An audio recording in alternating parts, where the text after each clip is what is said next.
Hey guys, welcome back to Tanks with Final. Just want to say thank you to Stewie in particular for creating that wonderful intro that we just had and that you just saw. He's a great guy, great YouTube channel, and I'll put a link to his channel down in the description as well. Anyway, on to the video. So today's video we got something very special. We have the Excalibur.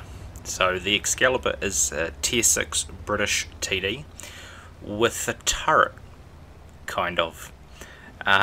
So it is the tier 6 campaign personal reward tank, or personal mission reward tank.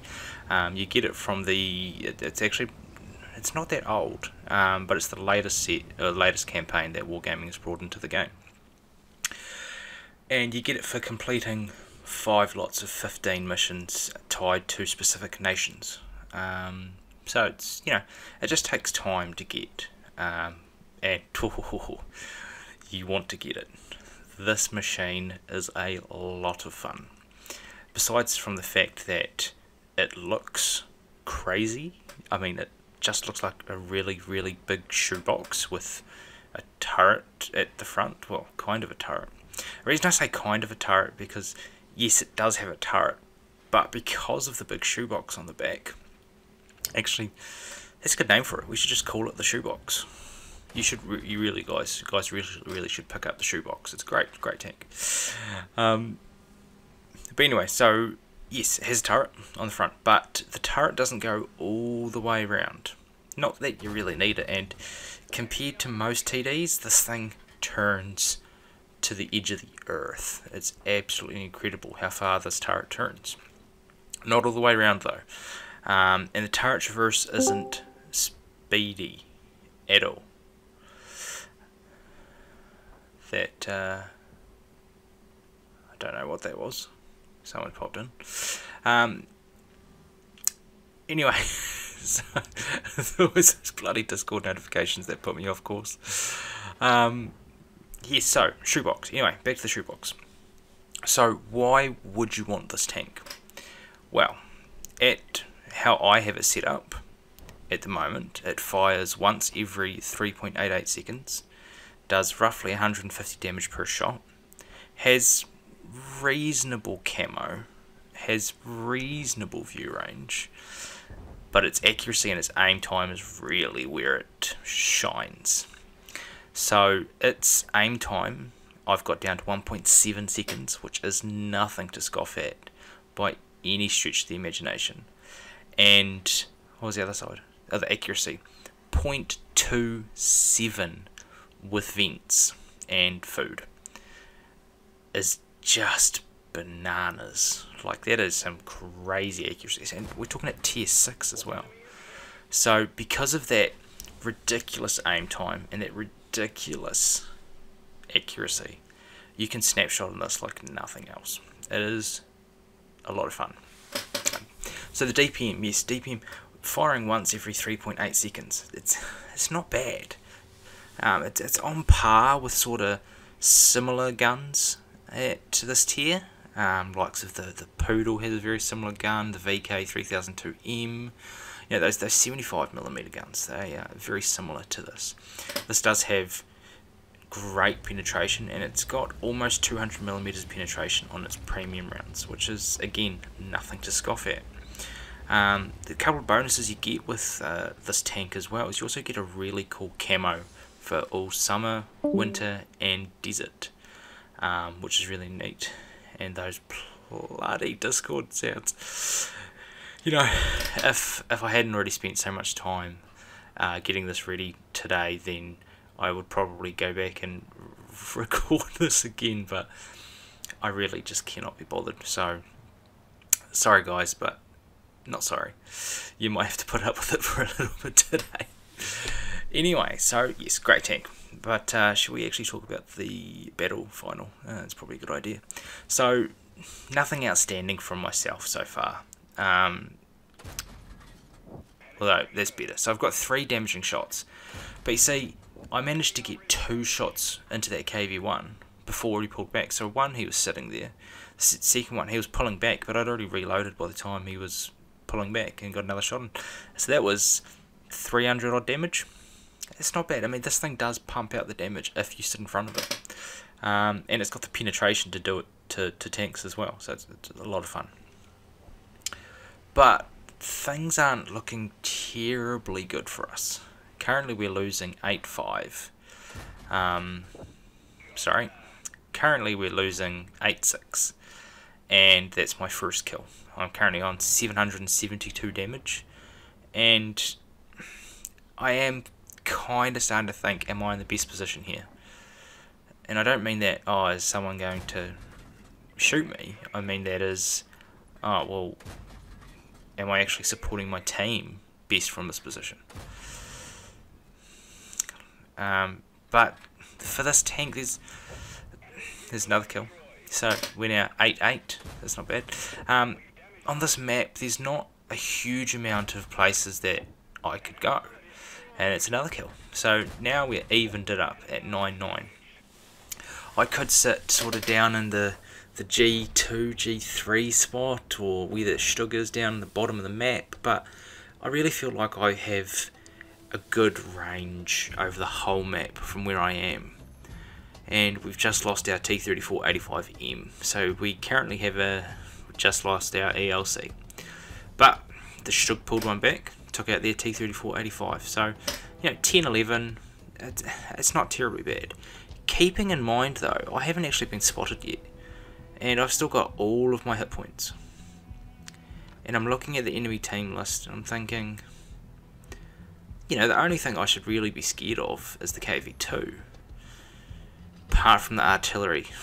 Actually, that's a good point, because that is American artillery. You got the M41 and the M44. Now, that's a couple of things I should really be concerned about, because the armor on this, well, it doesn't have armor. There is no armor on this whatsoever. I don't actually think I've bounced a shell on this. It does have a well sloped turret, but it's not going to save you from anything. And now the enemy is closing in. And boom, Hummel takes out the ELC. Well, there goes my chance for Kolobanovs, which is, you know, a bit of a shame. But hey, you know, I'd rather have the artillery with me, so they can protect the cap and also protect me when I spot tanks. So I put one shot into that KV2 and I'm hoping to get another one. There we go, I get spotted. No, he pulls behind that rock. Okay, well, we're being capped and I really need to get over there and reset it. The reason I want to do that now instead of waiting is because if I wait to take out the KV2, or if I go and take the KV2 out, I might actually run out of time to go to the cap and reset. Whereas the KV2 is slow, so if I go back to the cap now, and you can see me make a decision here, I think, well, I can go left up that road, or I can go behind. And the reason I chose to go behind is so I didn't cut in front of that KV2 if he had started to come around the corner. Anyway, so like I was saying, so I made the decision. Look, we've got less than a minute left, and I'll get back to the cap, so plenty of time. There's the SU-85, and snapshot him. So that was great. Get spotted, their artillery now knows where I am, and the KV2 knows where I am. There's artillery. There's both artillery. But I definitely think I made the right choice in terms of leaving that KV2. He's very slow. This does have a power to weight ratio of 18 horsepower per tonne, which is nothing to scoff at by any stretch of the imagination. So I managed to leave the KV2, go and reset the cap, take out the SU-85, and now I'm going back to my original spot. Hopefully I can catch the KV2 as he heads towards our cap. That's sort of where I'm looking for at the moment. So I'm heading up here. Oh no, there's KV2. I get one shot, he fires, he misses, he gets in front of me. Another shot, and I mean I can take out just about his whole tank worth of hit points before he reloads. Because the reload on that is just horrendous. I think it's something stupid like 22 seconds. Now, it's just artillery left. And there was one of them. However, like I said, this thing has no armour. If either of those artillery gets a direct hit on the top of the tank, or on the side, or on the rear, there's a very good chance I wouldn't survive it. So, I have to be very careful there. I am also chasing a Top Gun. as you guys may remember my last video, chasing Top Guns. Funny story, I actually, the day after I posted that video, got Radley Walters in my Progetto 65. However, I didn't record it in time, and the new patch update came out and basically rendered my replay useless. So I was a bit gutted about that.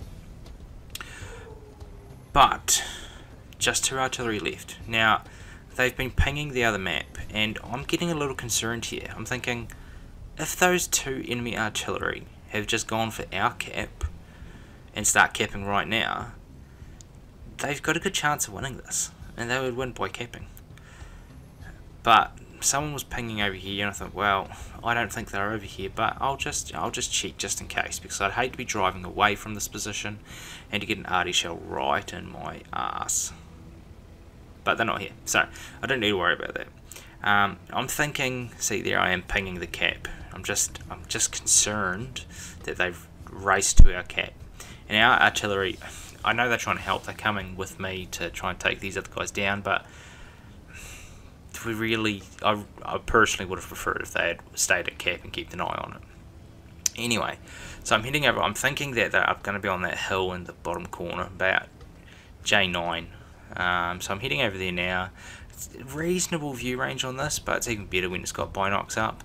And I'm tootling along. I've got HE loaded, which in hindsight I kind of feel like I should probably not have loaded. There's the M41. Put one shot into him. He turns around. Boom. Both hit me. So that is 300 damage there. So I'm going to take him out long before he reloads. However, the M44, which is still alive, fires a lot faster. It fires something like once every 16, 18 seconds, something ridiculous. And I figured he'd be up here, and I'm thinking, okay, well, I can take him out in 2 shots. There's 1 shot. Reload. Can I reload? Oh, he fired. No. 2, 3 shots. No. Ram. Oh, that was good. And I got a Pascucci's medal too. So, yes, I was very lucky in that last bit, because if his hit had actually hit me and then rammed me, very well it could have lost that game. Or not lost the game, but died. But again, we had 2 artillery there, so we wouldn't have lost. But anyway, so what do we end on? So we've got a mastery badge, we've got a Pascucci's, we've got a Top Gun, we've got a tank sniper, we've got high caliber. Really, what else could you want? I'm trying to remember off the top of my head how much damage I got in that game as well. What was it? Oh, 2,500. So cheeky 2,500 damage in the Tier 6 Excalibur TD. 1,200 base experience. Not bad at all. Anyway, guys, thanks for watching. Drop us a like, dislike, comment, subscribe, all of the above. And I've also got another surprise for you. Stay tuned. Dun dun dun dun dun dun dun dun dun dun.